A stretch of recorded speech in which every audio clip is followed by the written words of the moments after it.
Or if you're someone who says, I'd like to know the way to staying intellectually and emotionally and spiritually ripe throughout my life, here's the first step. I recommend that you come this Friday at noon to the Tenebrae service. Tenebrae means to intentionally enter the darkness at midday. It's a ritual that takes us right into the heart of despair and sorrow. We tend to spend much of our lives trying to avoid these feelings. When we have them, we often don't know what to do with them. So on Good Friday, we have a ritual that takes us there, surrounded by love and beauty. It's one of my favorite and one of the most moving services each year. We enter the darkness in order to see the light. We enter the wilderness in order to find the promised land. We know that we must let go of what was, we must let what was die so that we can let what will be come to life. But you and I live in a time when people want to have Easter without Good Friday. They want to have celebration without preparation. They want to have gain without the pain. They want the ecstasy without the intimacy. They want to get to the promised land without having to go through the wilderness. We have books called The 1-Minute Manager and The 5-Minute Meditator. We want to lose weight without having to exercise, to be tan without having to go outside, to get our vitamins without eating vegetables, to have success without sacrifice. And we want to be happy without having to confront our sadness. The stories and the rituals of Easter and Passover point the way from despair to hope, from bondage to freedom, from loss to new life. In other words, they share the secret to spiritual renewal. They impart the keys to eternity, but not in the way that many of us were once taught.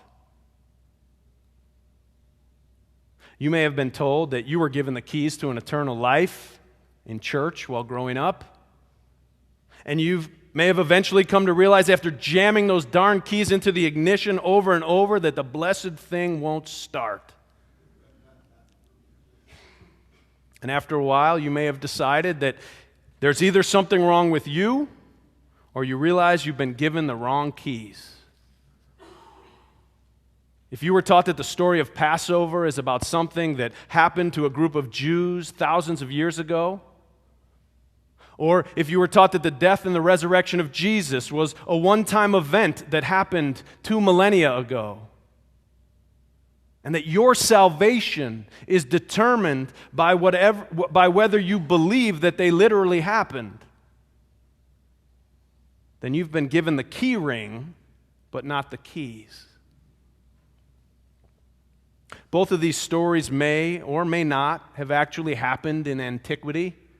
I'm not interested to debate that this morning. I'll let you decide for yourself. The point is that these stories are taking place within you right now. In this day and age, you and I are being invited from slavery to freedom.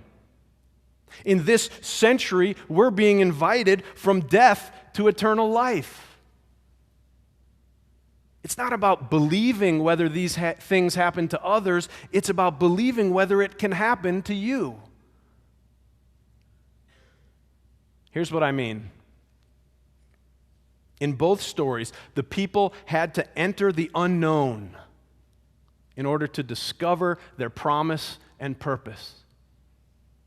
The Jews had to walk in the wilderness, not knowing where on earth their food would come from, or when and if they would ever reach home again.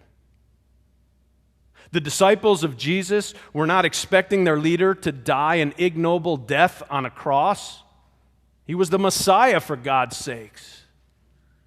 He was supposed to usher in the kingdom of heaven on earth in his lifetime. When he was killed, they had no idea what to do. They were afraid, they were confused, they were heartbroken. In both stories, what the people thought they knew and what was familiar was torn out from under them. And they had to risk walking in uncertainty and learning a new way of being. And so do we. When someone we love dies, when a relationship dies, or even in order to keep a relationship alive sometimes, when the unexpected happens,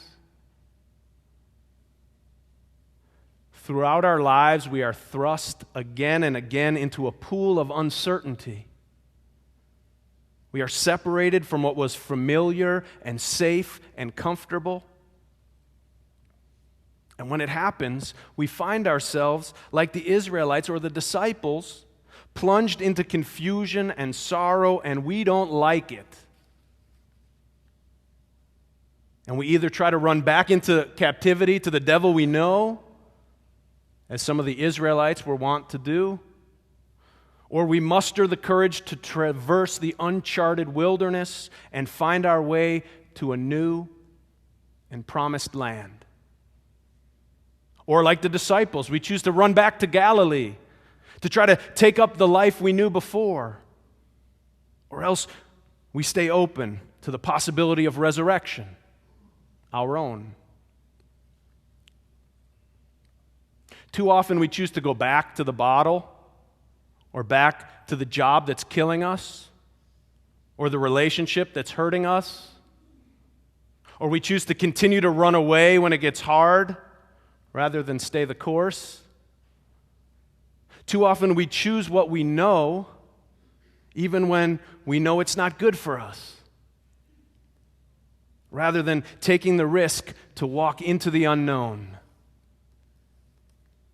rather than walking into the discomfort of the wilderness. Please understand that when I tell you that I occasionally take a journey that transports me for a time to walk in the land of the dead, I'm not asking you to believe it happens to me. I'm suggesting it can happen to you. If you've ever lost someone you love, if you've ever been divorced or depressed, if you've ever lost a job you wanted, if you've ever failed at something you had counted on, if you've ever had a child in trouble, or a spouse that's depressed, disloyal, or addicted, or in some way had your life and expectations turned upside down, then you've walked in the underworld. You've wandered in the wilderness. You've experienced your own kind of crucifixion. Maybe you're in it right now. You may recall walking around in the world with everyone else, but also feeling like you were not 100% in the same world that they are. That's because your spirit was on an errand. That's because you were feeling separated from what you knew and expected. It's because you were living in exile. And if you were paying attention, your spirit was discovering gifts. If you eventually opened up to finding a new way of being, then you were transformed. Then you found your life renewed and your spirit resurrected. If you embrace the smaller deaths and resurrections throughout your life, when your big death comes, you'll be prepared.